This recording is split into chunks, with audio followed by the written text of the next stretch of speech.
Holi, holi. Welcome back, Paletitas, to another episode of Las Paleteras. Eso.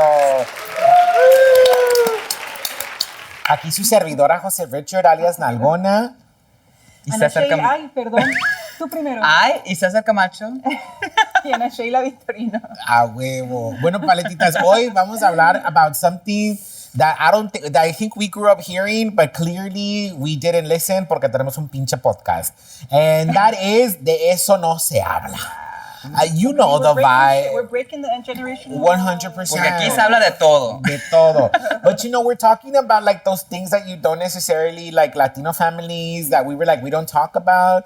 You know the vibes, everything from family secrets, mental health, addiction and sobriety, trigger warning, DV. If you know, you know. I don't want to, grief, queerness, generational trauma. The thing that everybody knows that happened in the family, pero nadie tiene los putos huevos ni ovarios to talk about it. Yeah. Pues aquí venimos a hablar de todo.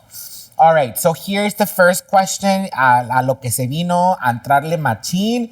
In families, it feels like silence is almost like tradition. You know what I mean? Like it feels like it's a little bit of protection, survival, and sometimes it's also fucking shame. So question, what do you think about it? Silence, is it protection, shame, or all of the above?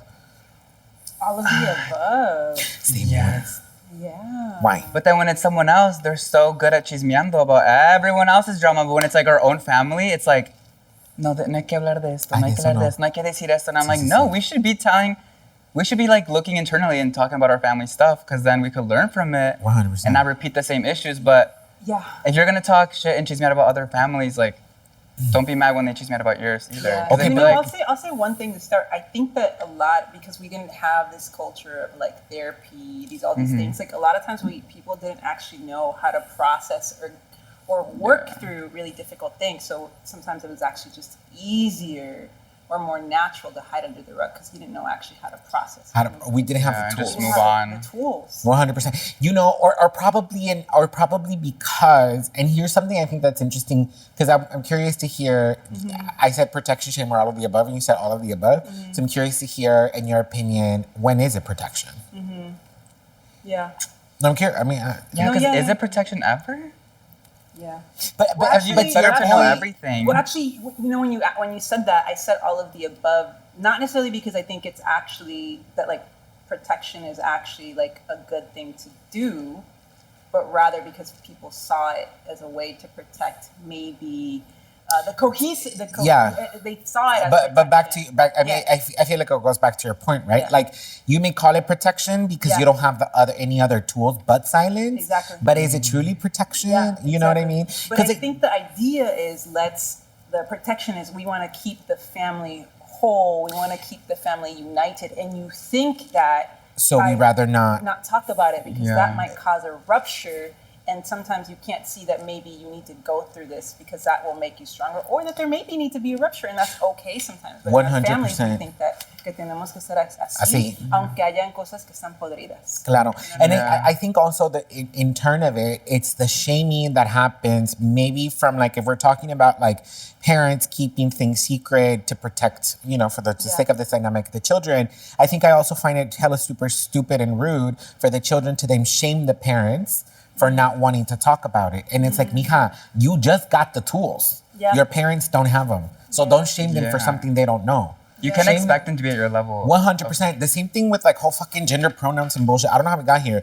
But it's just like, bitch, you weren't born with queer theory up the woo-ha. Like you weren't up coming out of someone's vagina being like, I'm a they. No, bitch. We had to find that and discover that and find that language. So all the time we can't shame people for not having the tools that we also learned. You know what I mean? Like 100%. But anyhow, the silence of it all, it's because I think with silence, we also don't, the thing about silence is like, we don't also learn how to practice or extend grace.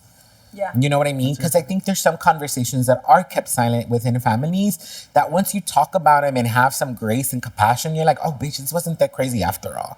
Yeah. There is some shit though that you're like, ooh, amigas. But then some of them you kind of understand them too, like how they are now as adults, because you're like, oh, I didn't know you went through X, Y, and Z as a kid, or like, this happened with the tío, this happened with your grandparents, this happened with like another family member. And I feel like, at least in my family, there's adult, you know, like, oh, esos son problemas de los adultos, like they don't want to involve the cousins because they don't want to involve the kids, and like, tarnish that relationship. So I feel like in some instances, it is good to maybe not spill all the tea or like talk about everything, just to like, for the sake of like the kids to not, because you don't want to be beefing with like your uncles and your aunts when you're younger, but because in our family, there were some certain things that I'm like, why are we not hanging out? Like, what happened? Like, what's the drama? Yeah. And like the kids, like, we all get along fine, and we're like, los hablamos bien. But now as an adult, you're like, okay, this and this happened. This person was wrong. Why aren't we talking about it? Why are we holding people accountable and like having an open air discussion about like bitch, you had me hanging out with this problematic ass person this entire time? Yeah, and I'm like, what caused the rupture,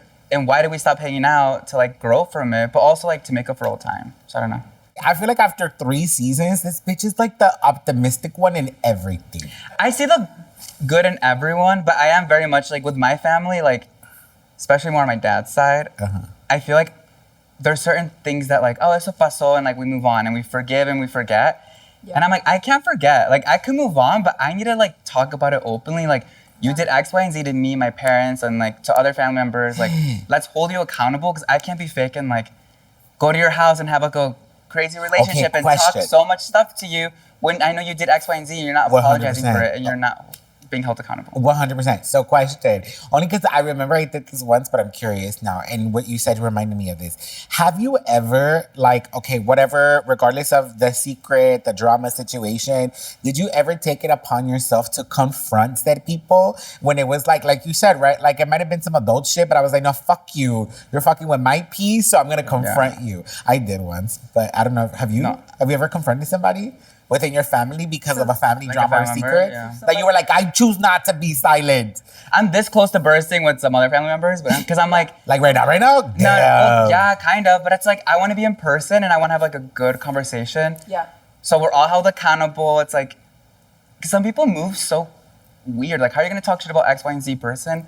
Y ahí te la pasas. Sí. And they don't even know. So I'm like, I can't trust you with my journey. If I know what you're... I'm like, you're probably doing the same thing about me. So I just want to like talk about it openly and move on from it. Because I obviously, or move forward with it. Because I obviously still care about them. It's just like, and let's just sit down and talk. Yeah, and I mean, I think if you really care, if you care about the relationship and you care about you growing with them, the best thing you can do is actually talk about it.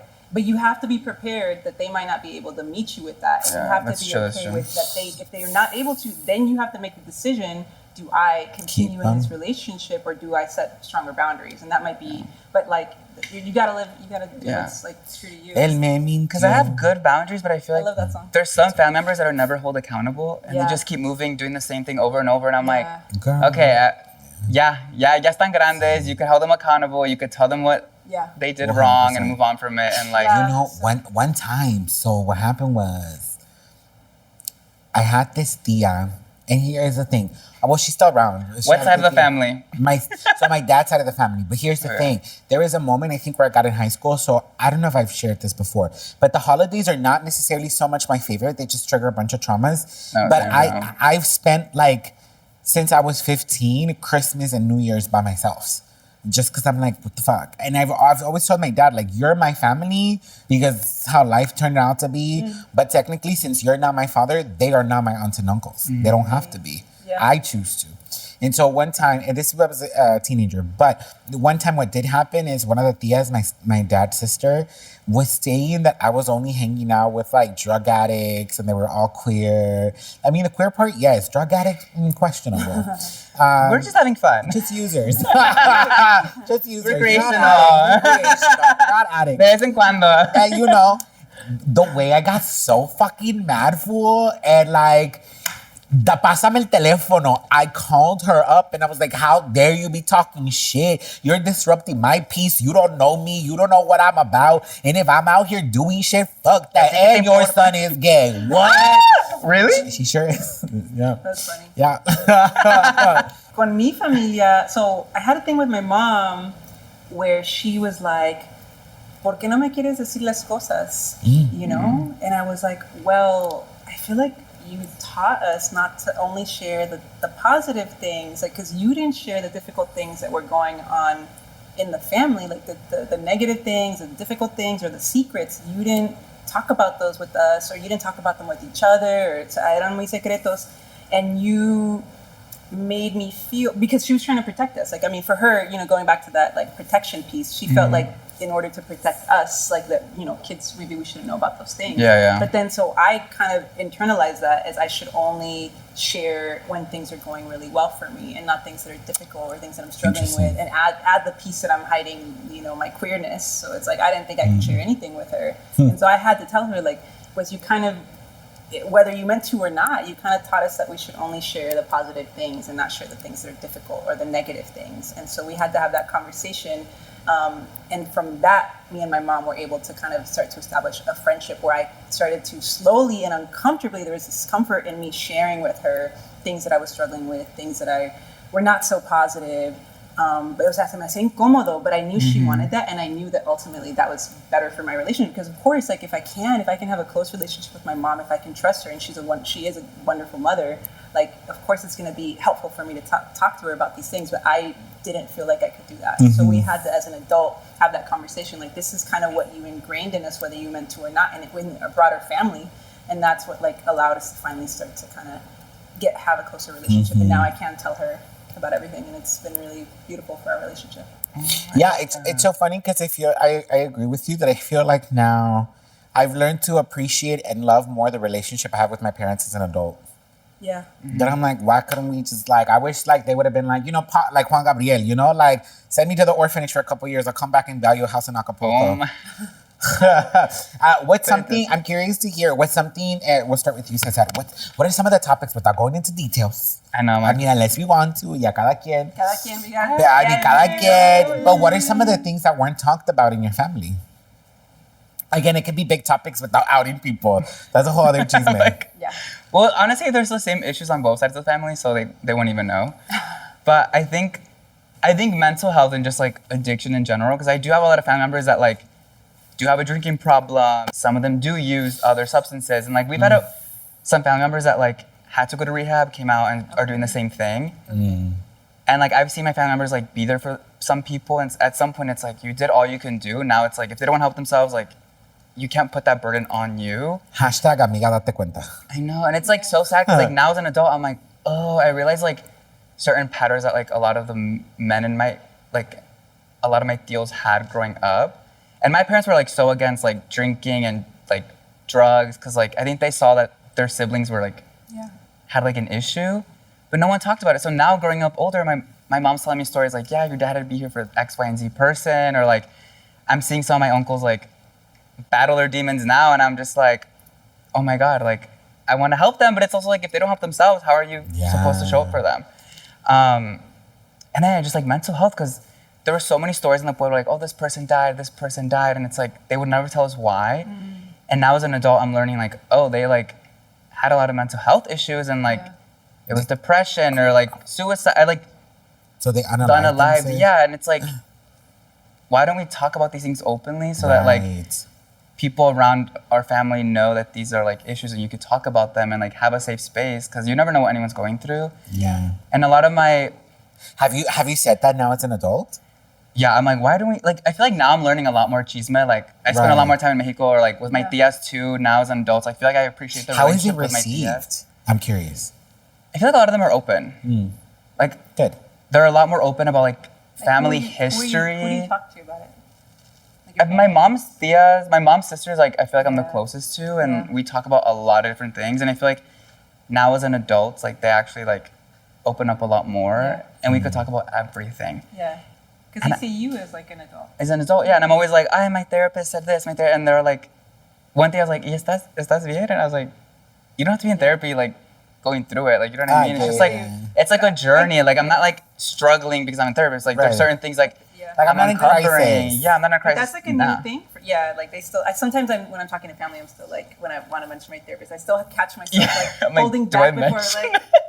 I'm like, do I mention it? But I feel like we have. Es que hablé de ti en terapia. Porque si no seguimos en los mismos And I always say like, both my families on my mom and my dad's side, they all need therapy, and I feel like I could like pinpoint all their issues, because I'm like, issues with their parents, like my grandparents, or issues with like siblings, and like being immigrants and like coming to the U.S. and having to work and survive at such a young age, and like I feel like they just became grown up so early that I feel like they didn't get to enjoy their childhood, and like maybe like the alcohol and other stuff was like Coping mechanism. coping, but it's like, what are we coping? And like, let's dive into it and let's go to 100%. therapy. So I'm trying to push everyone to therapy. Okay. I love it. And as the gay primo, I'm like, I'm gonna be the primo that tells all the fucking chisme, the good, the bad, whether it's my family, everyone else's family. I feel like we need someone to be like the story keeper, like the bookkeeper of like, Not the book. esto pasó en 1900, en 2005, this is why this happened, this is why this happened, your mama, your daddy, your primo, All of this a and that. sudden, like the prima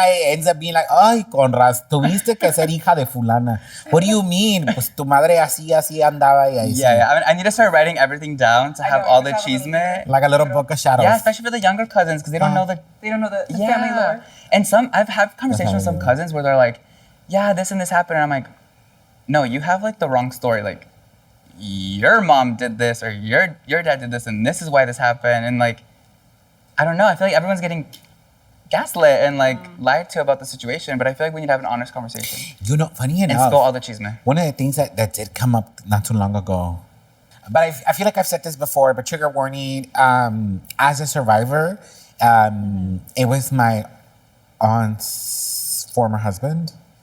And we were in Mexico and I was with this aunt and I don't think we never talked about it. Yeah.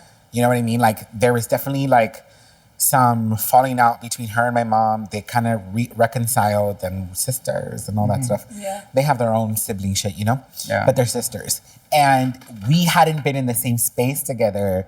And then I think I brought up to like another tia, like in-law tia. I was like, oh yeah, tia used to take care of all of us when we were kids. And then my tia is like, yeah, but I didn't take care of Richie. And I was like, what do you mean? And then it just came out. And I was like, oh, we're having this conversation right now. I had to be like, tia, I'm okay. Like, I hope you know that, right? Like, please don't hold my guilt. Like, don't carry that guilt. Yeah. But then it became this whole thing. And she was like, it's because you don't know. I was like, what don't I know? And then so she started telling me all the other chisme. And then it was like, damn. And so I had to call my mom and I was like, call your sister after. So at some point, like we're just healing so many conversations that I wasn't ready for. But this was like 2 years ago. You know what I mean? It wasn't that long ago. Yeah. And so it's quite interesting how I think the impact of generational silence, like it holds on to so many things. And it was like, yeah, like you were holding on to so much shit. Like, and now, you know, there's a lot of like, oh, that's too much chisme now. You just gotta let some stuff go and talk about it.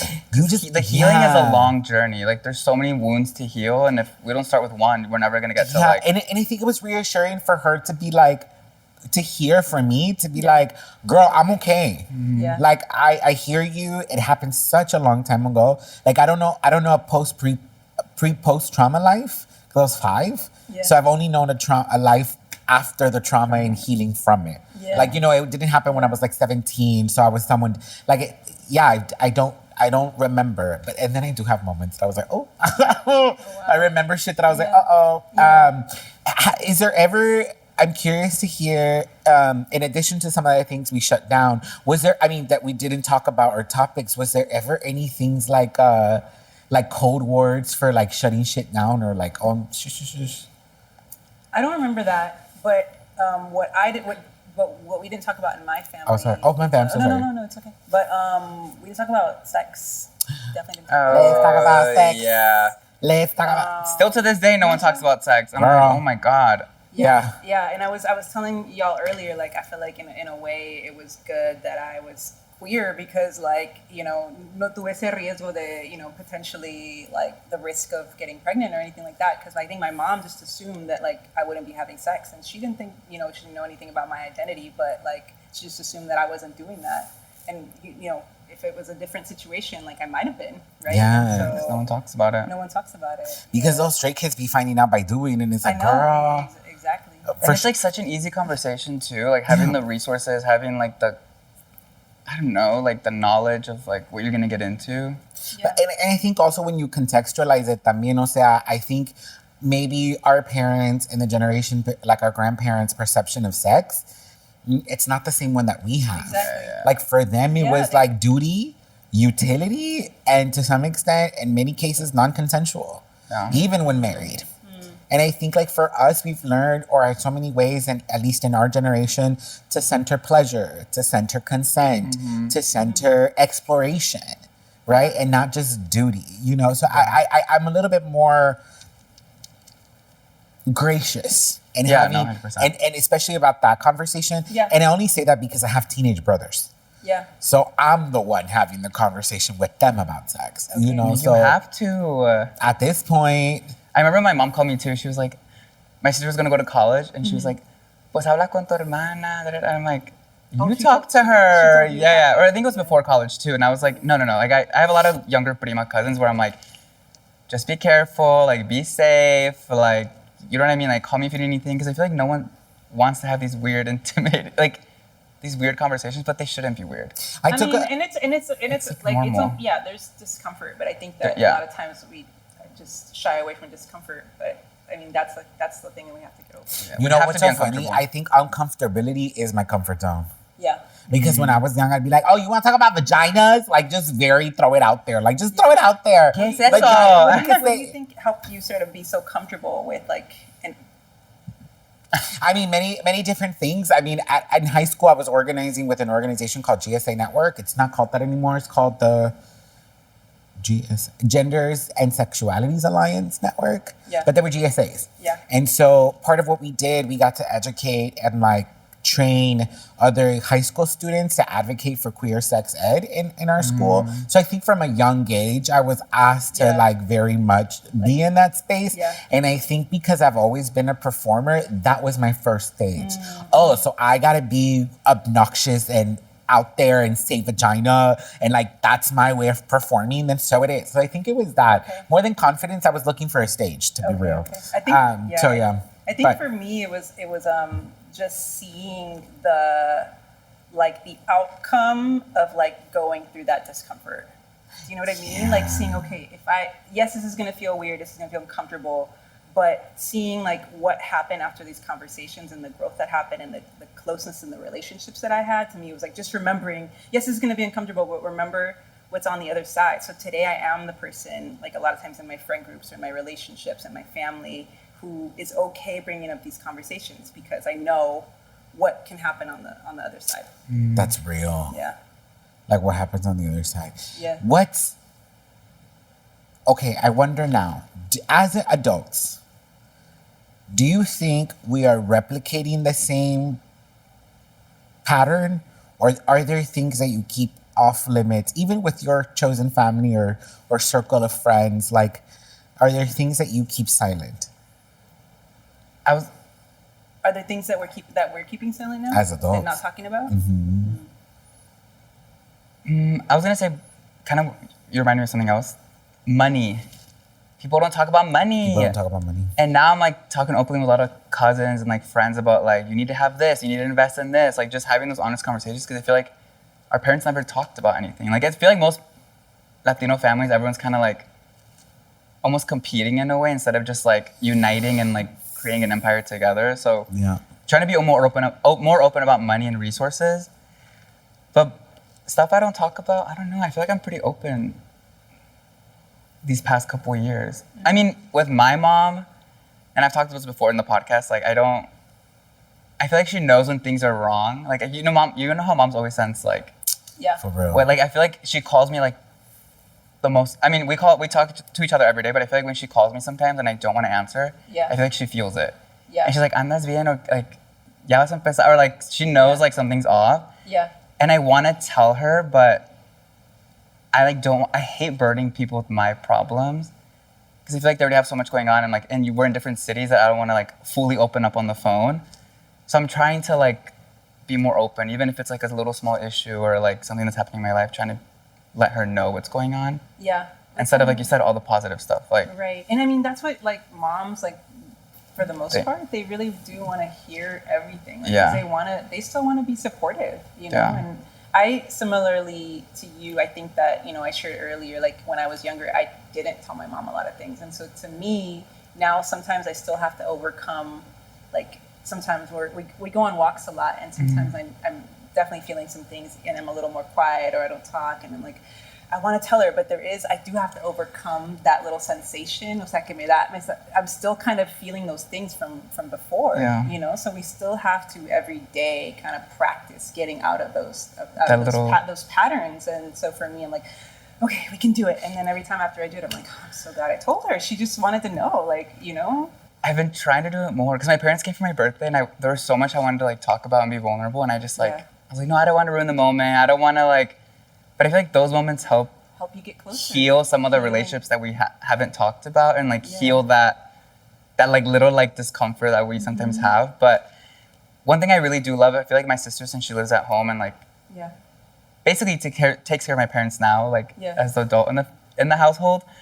Like it's so beautiful to see her relationship with my parents because I feel like she's a lot more open with both of them and like has such good quality time with both of them that I feel like I didn't have because I was trying to figure out how to like get out and do all these other stuff I wanted in my life.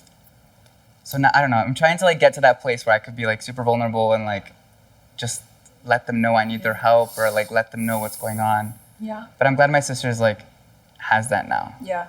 And I feel like we've seen you like grow so much too, even like in the seasons on the podcast. También.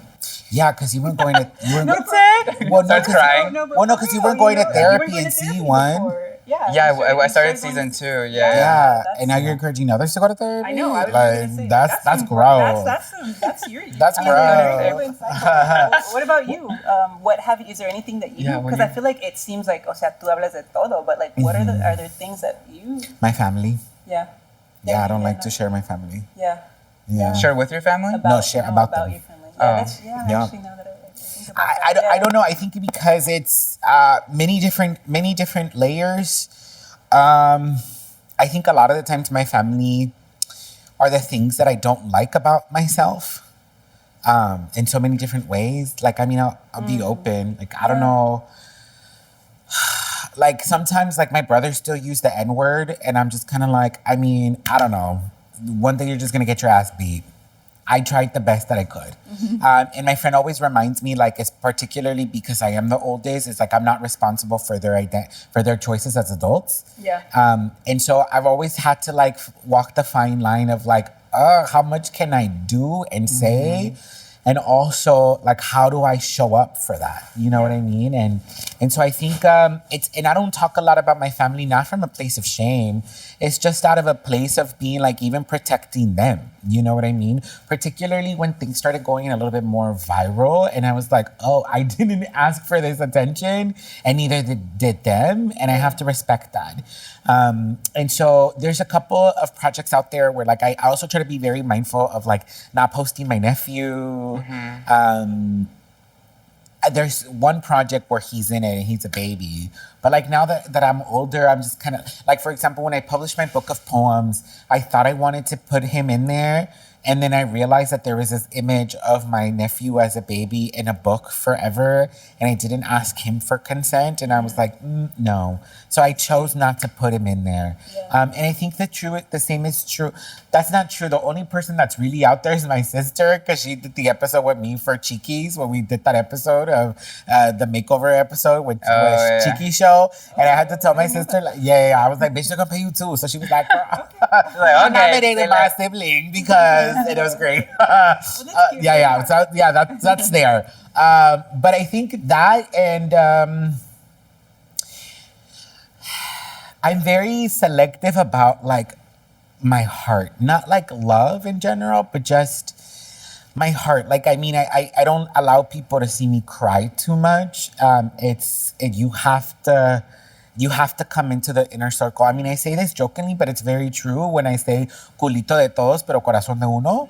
It's like, I don't mind sharing. That's Jose Richard. That's Nalgona.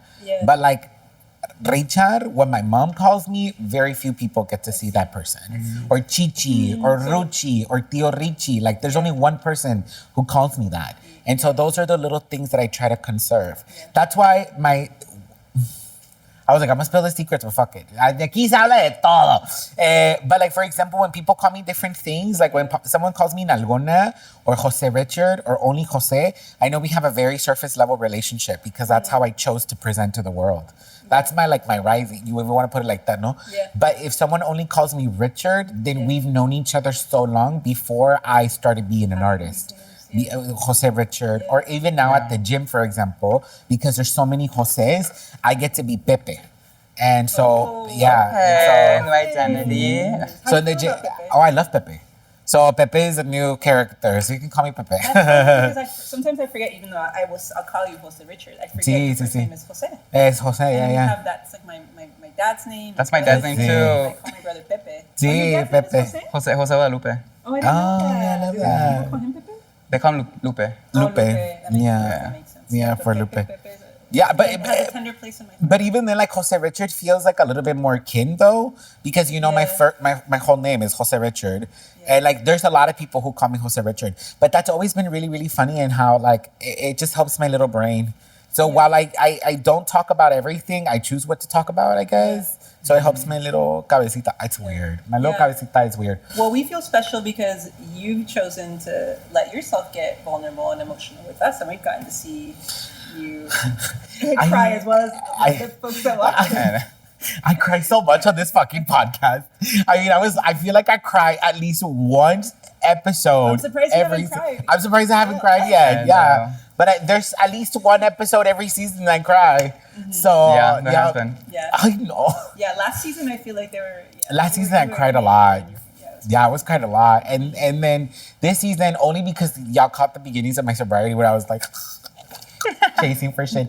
I'm curious to hear about have you seen any growth in like your parents and like patterns that have been unlearned? Because we, again, talking earlier about how like, you know, we in so many ways, and we've shared this throughout the podcast, and I think there might be many listeners, many of you back home who feel and who are, more importantly, those who are breaking the generational curses.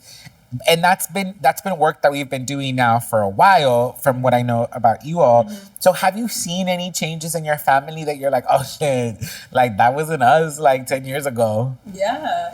I mean, my mom, just like her acknowledging, oh yeah, like we did in this family teach everyone to Even hide acknowledgement. things. Yeah. So just her doing that, realizing like her role and me not being as open with her. Yeah, just acknowledging that. Wow. It's been cool because I didn't know this, and this is the great thing about actually talking with your family, but like I've talked with my other primos about, like I thought it was just my mom teaching us that, but all the primos, because that's what they got from my grandmother, about like only talking about the positive things. And so we've had as primos be like, oh shit, you got that message too, and like now us being like, oh yeah, that shit, we all learned that, and that was really So now we're all fucking, us. not you Now- trauma now bonding we're with the all- primos. No, but it was so But- special. It was so special. Yeah. Because they were like, oh yeah, we don't want to be like that. We want to talk about Yeah. these things. So I've had that conversation. And also with maybe several helps to humanize your mom a little bit more, to be like, Yeah. oh, she wasn't the one here, like the outlier in her siblings No. being all, it's like they were They were all all the same, yeah. So how do you think, have you seen any changes, Cesar, in seeing like maybe your family has grown or changed, even unlearned some patterns? Two things. No, there's two things. One, yes, with my parents, I feel like we're a little bit more open about certain things. Yeah. But it's like baby steps. I feel like my sister's kind of helping them too because she's at home, and then like when Yeah. they come to visit or we travel together, we're trying to like slowly like be more open about finance, like health, like mental health, and just like family drama. But with my primo, especially Chabelita, shout out to Chabelita. Chabelita. I feel like me and her, like, there's so much family drama on our dad's side of the family that, like, we just, I'm not, like, alone, right? And, like, my own, like, the issues that, like, maybe not necessarily issues I've gone through, but it's, like, the drama of it all. I feel like we both get each other and we see everything. Yeah.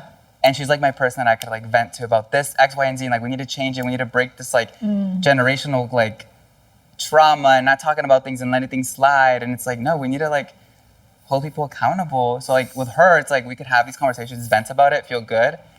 But we're like, okay, at one point we need to slowly like chip away at like these conversations with certain family members, but we're slowly getting there.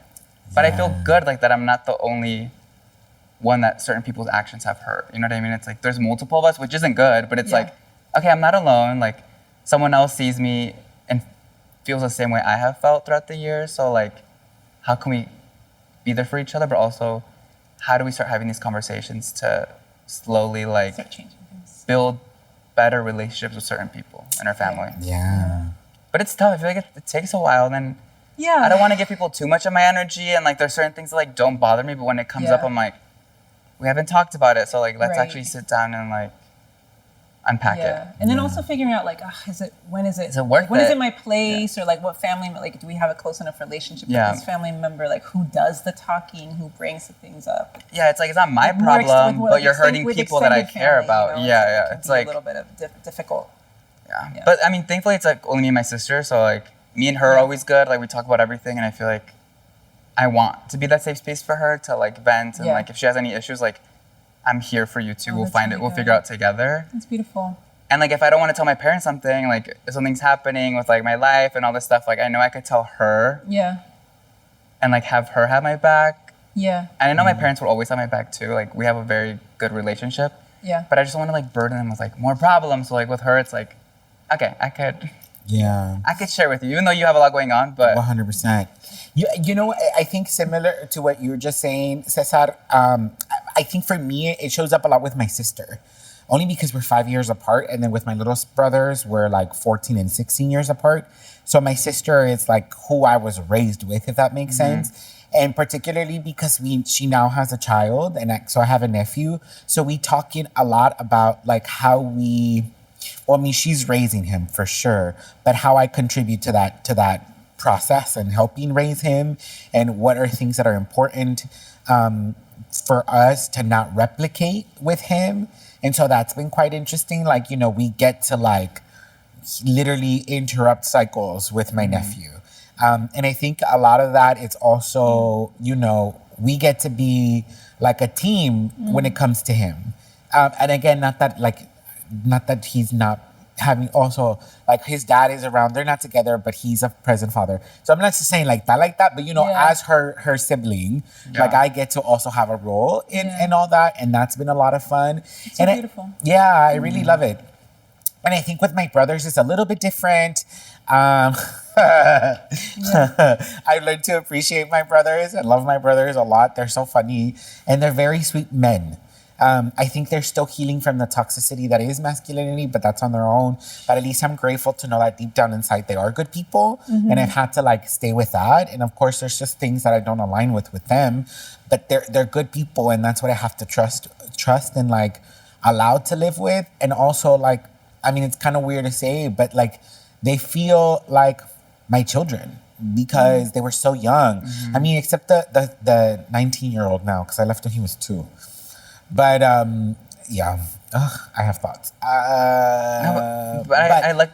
Oh yeah, no. go ahead. I know what you said about like they're good people, because that's how I feel about like a lot of all my family members. I feel like they're all great people, and I see the best in them. But there are certain things where I'm like, can we just heal? Yeah, I this or know. heal this, and it's not like an issue. It's just like I'm always gonna like defend my family Yeah. to the end, whether they're in the right or the wrong. They're still my family. They're still blood, like tios, tias, cousins, primos, grandparents. But I'm just like, I just want, like you said, like I want them to heal and like grow because you see their potential. Yeah. Yeah, you know, the one thing I will say though, I feel like I also learned, I wrote this somewhere some time ago. It's by default, we are predisposed to trauma bond with our siblings because we all had the same bullshit or Yeah. can, like, even like you said, right, with your prima Charlita, like you can vent about these things, or your sister, because you kind of all collectively experience the same trauma, Yeah. so you can bond over it. So I just suggest, and something I had to learn, is to also invest in the joy of the relationship. Because it can't be that your only relationship with your siblings or family is that I get to vent about the trauma. Yeah. Because then what's a relationship other than just trauma dumping? No, yeah. It's something that I learned, yeah. you know, and not saying that. No, it's like a good balance. It's like, It's because a with my good- sister, yeah. I'm like, okay, like, let's enjoy like quality time by ourselves and like Yeah. going to trips and doing like festivals and just having time to like just have fun and be siblings. Yeah. And like not always have to be like, these are our issues. Mom, You know what I yeah. mean? It's like, no, like, I want you to enjoy life. Even like as an old, because we're all older siblings, I feel like my sister now is entering this like, she's finally working, like she's traveling with my primas and her friends, and I'm like, I want that I want her to do more of that, and like, I also want to be part of that too. Like, I want to be able to plan things together and like, have nice memories, like have fun memories to talk about when we're old. Yeah. Yeah. When we're 80s, like, acuérdate la vez que fuimos a Coachella. Kidding. Hilarious. And then your little nieces and nephews are going to Coachella. Oh, baby. No, ya, por eso ya pasamos nosotros. Paleta. En mi época. Hablando de épocas. What's up? Hi. Producer Joel? Bien, aquí teniendo una conversación about, yes, family What I- healing and intergenerational ¿De qué cuenta alguna? trauma. Fresa. Tenemos A ver, ¿qué fresa tenemos? y luego un manguito. Manguito. Manguito. Sorry. Es que Es que a mí, cuéntanos. ustedes en casa no saben that this is our third paleta for the day. I can't. La No, that's a azúcar blooper. la tenemos alta ahorita. Jota, No ay, es la no. chiquita, es la mini. Oh, Ella es esa no skinny, cuenta. ella es skinny. Chiquita pero picosita. 3 minis hacen una grande, ¿no? Kind of. So we're good. Sequita pero lechosa, bebé. Ay. Joe, cuéntanos un poquito de Family like secrets. your connection to, intergenerational trauma, healing, family, silencio en las familias. Que, Claro, pues yo creo que como, just like being a queer person, just like you guys, yeah. I feel like we're the ones Like that, us, we're not gay. ¿Quién, yo? Okay. I feel like we're the people who have to interrupt that silence, that trauma, because we can't live silent. I mean, there's some of you guys that do, or some people that do. Not you guys, not me coming for this. Right, I was like, paletitas. Todos estamos en Yeah, different pues. places in our process. It's a journey, It's a you journey. know, What I'm saying is that for those, people who decide to stay silent, like they're never, closed mouths don't get fed, So it's like if you don't ask for what you want or need, you're never gonna get it. If you never put you stand up for yourself, you never put your foot down. If you never voice your needs, if you never voice your wants, you're never gonna get it. So things might feel unattainable, but when you allow yourself to say exactly what you need directly to people, to the universe, you'll get it, or you'll get some version of it, right? But at least there will be some sort of shift in your life rather than silence. Por lo menos paz. If you don't, all you can do is Who'd you your bitch out? part, ¿verdad? What do you mean? It sounds like you're speaking from experience. What do you mean? ¿A qué le dijiste? Pasa. This is what I want. When I Aquí was se habla de younger, todo. My immediate family was very like,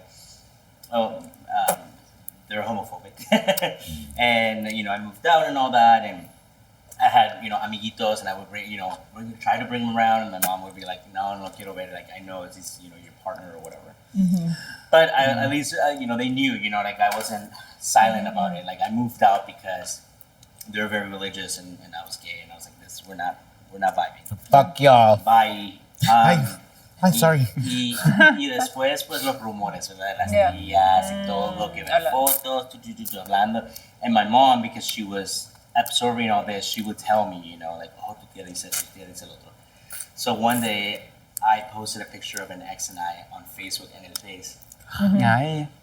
En el face. kissing. Y fueron con el chiste. Con lengua y I todo. was like, No. boom. En Drop. porno. And that picture was kind of like my little mic drop. I'm like, Yes. para que hablen. Para que hablen. Ya, para que tengan algo de qué hablar. Para que hablen. Les voy a dar para qué hablar. Para que hablen. Ay, ahorita me So, confieso así Ya que que sus right hijos now. no hacen nada, Ya I'm kidding. Ya que sus hijos no hacen nada, no I'm Ay, kidding. bebé. I'm joking. Me sí, güey, a la verga. Pélenme la Some people want to puta talk so madre. much shit, and I'm like, Yeah. do you want me to be a dick? Do you want me to be a ¿Quién dick? fue el que estudió, estúpida? ¿Quién tiene 2 maestrías? Yo, Jota. Tus hijas ven las peleas, pero yo sí peleo, pendejas. Ay. I'm living my parents' dreams. Basta. Some of y'all don't take advantage of opportunities, so that's on y'all. Diles. ¿Qué más? ¿Qué más? Entonces la tía, pues, Pues llamó tu always a mamá. tía. le llamé, mi mamá me llamó a mí. ¿Y qué están diciendo esto de ti? Y le llamé a mi tía y le dije, ¿Tiene un ya problema? no quiero hablar contigo. Sé que andan hablando de mí. No se callan. Ya hice la foto para que no hayan rumores. Y ya. Soy Joto y ¿qué? ¿Qué? Y tu esposo te engaña. You I'm kidding. You remember what? Talk about your own problems. And I stopped talking to them for like 2+ years. shit. And I did the same with my family before, with my parents. Unfortunately, that's the only thing that you have over people is your presence. Boom. Especially like people when you're younger, it's your presence, De mí right? te vas a acordar. So my parents came around a little more-ish, but then my tia and my family in Mexico, I was already distant for other reasons, but it really kind of cut ties for a minute. Yeah. And fortunately enough, I did go back to Mexico. We healed, blah blah blah. Went back to Mexico, and we talked about it. About like, With that tia? moment. Oh shit. Yeah, and you know, You have a relationship with the tia now? I do. Yeah. Oh shit, I'm sorry, tia. Yeah. Me ojete. Sí. It's just great. And it was kind of like a game of telephone, right? Like, of course, there's like chisme because you know it's like, oh my god, escándalo, right? Yeah, and they're not used to I having don't think- gays in the like. That's the openly, thing. They're yeah. more open than my immediate family, so I think it was a game of telephone. My tia telling my mom, Out of like, and my hey, it's mom Hoti. regurgitating in I didn't shame want that. or in like embarrassment. Y tú enojándote con la Y yo puta enojado tía. con la tía. Y tu tía de que, güey, no, o sea, yo apoyando. Sí. Hasta como panocha, no. Tía. Like, mijo, yo en mi época. Y de que mi esposo no me engaña, yo lo engaño. Mujer. Hasta las mujeres usan los perros, pero ¿Ay? no me No me gusta, animo. no me animo, no me gusta. I love it. Oh shit! Sí me han hecho, sí he tenido pretendientes de, Oh, ay, I no love wonder. that. No me animo. I love See, that. sometimes it's But miscommunication. Like, she's friendly, chismes you know, gets she has lost. friends. Yeah. You know what I mean? So it was like a projection of my mom. Yeah. That's At that time, Yeah. you know. So, but it allowed us to all bring it up, talk about it. You know, Si no hay algo que pase, like that's you let's need see, that. you have to like cause a little bit of a Yeah. ruckus And be to okay with move it. shit forward. Yeah, for sure. But that's so funny because so many chismes get like twisted and turned, and I'm like, I need to Porque- hear from the source. 'cause- Right. That's other chismes, not facts. Yeah. Yeah. And people exaggerate things because I've heard some chismes too where I'm like, I don't believe that coming from that person, but I don't know. But I believe in chisme. Yeah. I love a good chisme. Chisme is culture. Bueno, Paleteras. Thank you so much. Yes. Ay? Mejor ahí para que you don't have to dig in and grab it. Bye, producer Joe. Bye. Thank you. Well, you know what? Speaking of, I think we should talk about the elephant in the room. What's the elephant in the The room? silence around our queerness. What queerness? Por eso se puso sombrero ahí. Because I'm curious to talk a little bit about in this last section that we have, in this last couple of minutes, our queerness and like how was it a secret? Like, because I think we talked about our coming out stories in so many ways. Did the silence that our families have embedded within the culture, within our family culture, do you think that impacted the way that you came out or didn't want to come out? Or I'll give you an example. So I'll share. I came out to my mom. Yeah. But I couldn't tell her that I was gay. There was something about the heaviness of the word gay that I was like, it just sounds weird. Yeah, so how'd you do it? I told her I like men. Like, me gustan los hombres. Like, it wasn't, soy gay. Soy joto. I should have. But I was like, no, soy gay. I mean, sorry, me gustan los hombres. But I never came out to my dad. And I never have. Okay. Because I don't care. Yeah. I don't need his validation. Yeah. But funny enough, the healing, and this is where I don't know if the silence is a thing, but when not long time ago, but a couple years ago, I don't know when you remember when trigger warning, why am I'm all the triggers. But do you remember Would when you like your shirt to say trigger warning? Do you remember when, like, back a couple years ago, when the tragedy that happened at Post, the nightclub? Yeah. I don't know if you remember, but the next day they caught someone who was on the way to LA Pride to blow it up as well. I don't remember that. Yeah, so they got caught and they found like a bunch of shit in his car. But my dad told my sister to tell me to not go out. Okay. And it actually, and that's so funny But because he then. can tell you. But he couldn't tell me. But I knew, I think to what you mentioned earlier, I'm a firm believer that the more you get to know your parents, you know the trauma that raised you. And so I know that my dad just doesn't know how to articulate those things and doesn't know how to talk about it and doesn't want to, but cares about me enough to relay the message like that. So I literally went the next day to have dinner with them. So I'm like, I'm fine. Yeah. And then my dad asked me, I went out, I was like, no, I didn't. But it was like the most affirming no I've ever said because it wasn't a no out of like, no, I wasn't there. You know what I mean? Like out of denial. It was just no, as a matter of fact, because I didn't go to Pride. I haven't gone to Pride in years. So that was one of those moments that I'm like, that's interesting now where like I didn't come out to him. But even now, this fool has nicknames for everybody. And I don't know if it's a Latino thing, but his nickname for me is Juanga, which is funny. Really? Yeah, he calls me Juanga. Llego la Juanga. and I don't mind it at all because I'm like, yo, like you could have called me some other crazy ass shit, but at least you call me like one of the most like iconic singer-songwriters from Mexico, and I love it. And I think that's also my way or his way of letting me know that he knows about my queerness. Yeah. And we don't have to talk about it. Yeah. I don't have to make it a whole. This is why I think I'm. No, I'm not gonna say that out loud yet. But that's why I think I'm a little bit more like compassionate about these things. Again, going back to what I mentioned earlier, my dad doesn't have the fucking language, but he knows Juanga, and he knows Juanga was successful, right? And he wishes that I'm successful as whatever the fuck. He still wants it for so you. he wants that for me, and I'm okay getting called from that. And I think it's like being okay with. Sometimes when just having the courage to talk about things is already a big thing. So however we can talk about it, like again, having grace for our family members, like trying to find the ways to talk about things because it is difficult. Yeah. So for me, like when I told my mom, I also didn't say I'm gay. The first thing I said was, I've been living a life to please other people and not myself, and I haven't been living in my truth. And then that's kind of how the conversation started. And then I also couldn't tell my dad. My mom had to tell my dad, and my dad was like, "Hey, I heard this thing about you. Is it true?" He also was it in the car? I told my mom in the car. Oh, you told. And your dad told you in the car. Or asked you in the car, right? I told him in the car in the airport. I was about to get dropped off, and I was getting home. I was like, I need to tell you something. He's like, what? I'm gay. I saw hot dog. When my mom too, I didn't tell her. I was like, I said, me gustan los hombres también. I couldn't say like. There's something about the word. Yeah. I don't. It's because I thought they were gonna be like, oh my God, it's como esta, you know. I feel like to have a picture of like what it is. For them, or like a stereotype. Yeah.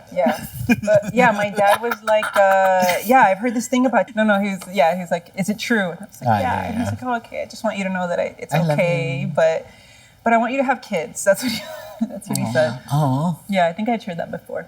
But I think one of the things, it's like just remembering when we're scared about like finally telling our family, just knowing that, it's not the case for everybody, and we got to acknowledge that it doesn't, for some people, it is a relationship where they might not have one for maybe ever or for a long time. You don't know how long that period's going to be, but you have to, decide what you want to share, and if you want to be true to yourself. And I think and be okay with what that journey is going to look like, if being true to yourself is what that's going to look like. And so one of the beautiful things about my relationship with my family and my mom is like, for example, now like hearing my mom tell me that she likes certain outfits, and like I feel like before I used to feel like she's only gonna tell me that like my outfits that are a little bit more feminine are the ones that she likes, and to have her also tell me that I look good in outfits that are a little bit more like androgynous or neutral, and it's like, that's really cute. So that's something that's been really sweet to see, like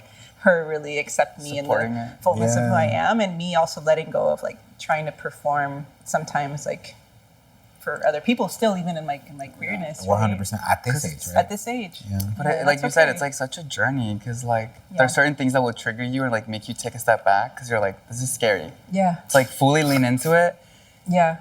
But going back to what you were kind of saying, like I recently too, I've talked about it in the podcast before, like there's certain groups that I don't mesh together, I do mesh together. I'm trying to like bring my parents into like queer spaces. And recently for my 30th, I invited like a lot of my LA family that I like love so much and here that like have kept me grounded and made this place home for me. Yeah. And a lot of my gay friends and like co-workers and stuff, and like at Nativo, and I feel like that has been like another casita for a lot of us.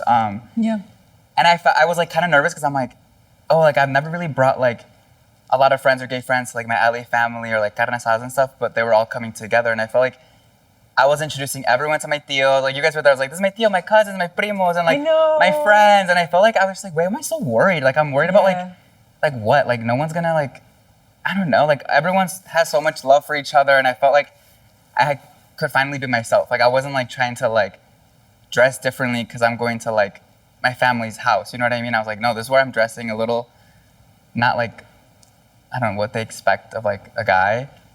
Yeah. But like people got along, and there was like gays everywhere. There was like my Latino family there, and I feel like it was like, okay, now I could slowly start doing this more often and like not Yeah. be so like worried about like bringing you're- friends and like Yeah. I don't know, into different spaces. Bringing your full world together, like Yeah. the fullness of yourself in one space. Like that's such a great place to finally get to. Yeah, So like that's making really it beautiful. complete and not having to like Yeah. little pockets here and there. It's like no, let's all like come Oh, together. that must have been so special. And I was so happy because I don't think I had met your mom before, right? I don't think I so. don't think I just so, seen her and I no. feel like I was able to have like a really like Yeah, they were having the best time. They were conversation. talking to everyone. At one Yeah. point, I was like, "Wait, where are my parents?" And they were like talking to like all my friends. I was like, "Okay, this is cute." Like, I want Yeah. people to like get to know even my uncles and my cousins. So like, it was nice to like Yeah. see all my worlds kind of collide together. And hopefully, there's more of that because now my cousins are like, "Oh, invite your friends," and like they've always told me I could, but I always felt like, I don't know, like, are we gonna Yeah. change conversations? Because I don't. Yeah, that's a whole But I thing. think I'm just overthinking a lot of things. Yeah. Yeah, no, but I mean, it can be difficult as like the children of like immigrants and you trying Yeah. to like fit into. Yeah, I mean, Certain I definitely remember spaces and- feeling that way. Like, oh, I'm a little embarrassed about my parents who have an accent. Like meeting, like definitely remember that growing up sucks. But yeah, I mean, it's not uncommon. I'm a little different because I love having my world separate. Like, Oh, you I'm do? the sun of the universe. Y'all revolve around me, not the other way around. Like, I don't. Cada quien por su lado, por su mundo. Yeah. Yo mejor sola que mal acompañada. Y ahí quedó. Yeah. Yeah, I don't like, because it helps my head. I Yeah. understand that. I compartmentalize a lot, but it's the only way I'm able to hold so much and like be okay. Yeah, you know? but you're doing that because that's a preference, and I think maybe Yeah, for and then Cesar, for Cesar, maybe for that's your Cesar, and preference. also for me, For you, it's not yeah. even more. It's more of like there was a fear to do them because of like judgment or things like that. So Yeah. Yeah, or being like what are able people to gonna have say this- if someone yeah. says something that's like Yeah. out of, I don't know, people are gonna take it to like But see, and that's so funny because that's how you can definitely tell I'm a latchkey kid. Because my instinct is to always parent me. Yeah. You know what I mean? So like if people were like to be in a situation where like they have to figure it, I'm like, I'm not here to do that. Like y'all figure that out. So what's the easiest thing? To just not mix worlds. You know? But I've had like there's certain things that I have done that are very meaningful to me, which is like, for example, having my mom attend my one person show. Like that meant a lot to me. Yeah. And it was only her and my sister. So there's like little things like that. Yeah. It was just a quick little observation. I was like, huh, they're Yeah. so different. But it's so funny. I was thinking about, I know there's one friend that I did take them up on bringing that one friend over to the party, and then they loved him, and then they kept inviting me to shit. Bring so and so. I was like, we don't talk anymore. And they were like, well, okay. Well, we liked him. Literally, I know. And that first day, they stopped and said, "What are your intentions with Richie?" I was like, "Yo, like, Oh my no, goodness. why'd you do that?" But it was out of a place of love, so I'm not mad at it. Yeah. I'm wondering, ya para terminar, porque se nos van tan rápido los putos episodios, güey, no mames.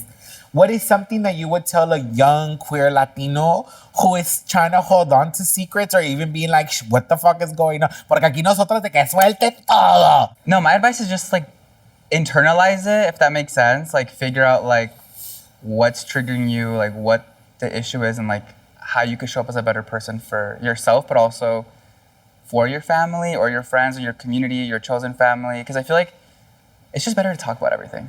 I feel like the more you keep it in, it's like, even though you're like, oh, it doesn't bother me, like it somehow does bother you. It'll come up randomly. So just letting it out, get that weight off your shoulders. Don't care about anyone's opinions. If you let it out, now it's into the universe and it's on them and how they want to receive it, how they want to react to it.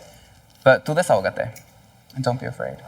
Yeah, and I would say, of course, like, you know, when you're thinking about opening up about secrets or addressing certain things like that, of course you want to try to make sure that you have like support or a safe environment in whatever way you can. But the tip that, or the thing that I would remind them is that for things that are difficult, there's always going to be discomfort, but almost always like there's growth on the other side of discomfort. So remembering like what's on the other side is like a thing that really helps me, and that discomfort is oftentimes necessary for growth. So that's what I would say. Yeah. I think everything you said, it makes a lot of sense, and I would keep that. And I guess I've learned from running that the first step is the hardest. So like understanding Yeah. that discomfort is going to exist forever. Yeah. Like in everything, it's part part of of the life. It's part of life. But the more you're able to take that first step, whether it's within families or not, it makes it so much easier moving forward. And then Yeah. and as you continue through life, because it's gonna always show up. You Yeah. know. So I would say that. Just remember that the first step is the hardest. And maybe the other thing I would say, it's triage, which I think is something that you alluded to. And that knowing that sometimes you can tap into either other primos, other siblings, to be like, am I the only one that is right? And you're like, do that horizontal organizing. Because I think the one thing that's hard about family secrets, it's the power dynamic. You know what I mean? With certain people. So it's kind of like, okay, cool. Like find that other like homie, that like sibling or that prima at the same generation. Be like, yo, is it me or is Tia Cuca like legit Cuca? Like, am I the problem or am I right? Am I Dululu or are they Dululu? And be like, girl, no, it's and her. check. Like, Sometimes you gotta get checked. Sometimes I'm like, We all let me gotta know get if I'm in the checked. wrong, and I'll like take a step Todos back, tenemos nuestro process it, and momento. work from it. yeah. Because have sometimes we moments. are in the wrong. We want to Yeah, be of so like course. right, Yeah. and it's like, I bet Yeah. no, tell me how it is. Yeah, no, that's important. And those are Yeah. good friends. Those are the people that really care about you when they want you to learn from your Yeah. mistakes. Yeah, And for like, sure. if you get uncomfortable, well, that's part of life. And yeah, with that, thank you all for coming back to another episode of Las Paleteras. And remember that sometimes these conversations have to start, with us, because they're conversations that previous generations didn't want to have, didn't know how to have, didn't know how to work through. And somehow we have been afforded the privilege and opportunities to break those curses. So we do. And not only do we break them for ourselves first, but then we also kind of help inspire others by modeling to break them for themselves. So we hope that today's episode inspired you to ask questions, tell your story, check in with your primas, and remember that you're not carrying things all by yourself. And if you would like this episode, thank you. Oh, thank you. So if you enjoyed this episode, please subscribe. Hit the bell so you get notifications for when another episode drops. Leave a comment and a review. Cuéntela a tus días de que miren estas hochis que andan aquí arriba inspired me to tell you how I really feel about you. So go listen to them. Pues con eso, recuerden que, miren, de eso no se habla, pero aquí se habla de todo. I love it. Recuerden que la vida es más sabrosa con nosotras porque somos las Paleteras. Las Paleteras. Hi, Paletitas. This podcast is produced by Joel and Elpidio Perez, along with your hosts. Las Paleteras is edited by Augusto Martinez, with music by Cynthia Morado and Ingrid Guijarro. Special thanks to our friends at Mitu and Sonoro for production support.